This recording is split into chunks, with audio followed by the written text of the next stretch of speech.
Good evening, South Carolina Democrats. It is always so good to be back home, right here in the Palmetto state of South Carolina. Folks, before we get to business, let me give some well-earned flowers to a few people. First, to the woman who has been holding it down and building us up, our state party chair, Crystal Spain.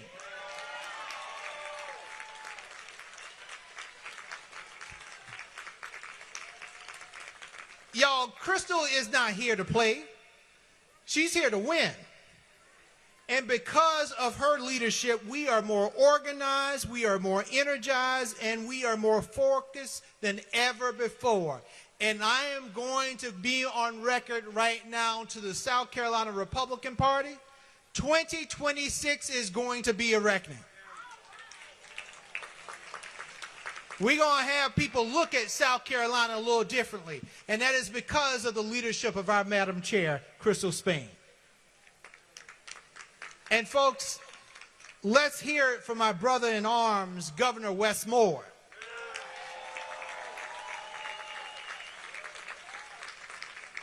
Governor Moore is one of the boldest voices in the country, and he is a man who represents the best of what our party and our country can be. You're going to hear from him shortly, and trust me, you will leave here fired up and ready to go. But now, my friends, and of course, you will hear from the dean of our delegation, the one and only, give me one Jim Clyburn to 100 Nancy Maces or Lindsey Grahams or Tim Scotts. Hell, give me 10,000 Nancy Maces and Tim Scotts, because they still won't measure up to one Jim Clyburn.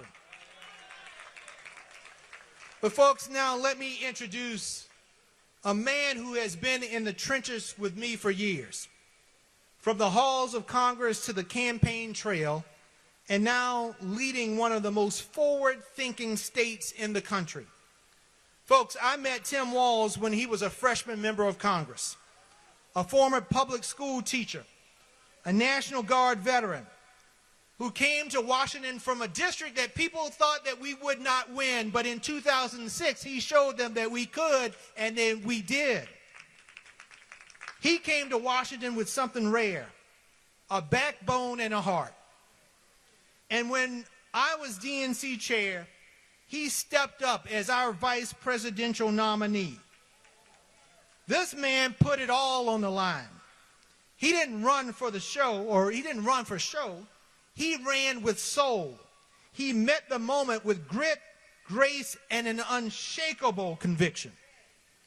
And as governor of Minnesota, he has been an absolute force. While Republicans play games with our children's future, Tim Walz made sure every single kid in his state got access to free school meals, no matter their zip code, no matter their income, no matter their race. Because in his state of Minnesota, no child goes hungry, period. While MAGA extremists rip away or try to rip away rights, rewrite history and distract with lies, Governor Walz is getting shit done. He's protecting abortion rights. He's investing in teachers. He's standing up for democracy, and he is delivering for working families. He is proof that when Democrats lead with purpose, we change lives. We don't just talk, we govern. So if you're tired of cowards and culture wars, if you're ready for real leadership that puts people first, then join me in giving a South Carolina welcome to a true public servant, a fearless fighter, and one hell of a Democrat. Folks, welcome Governor Tim Walz.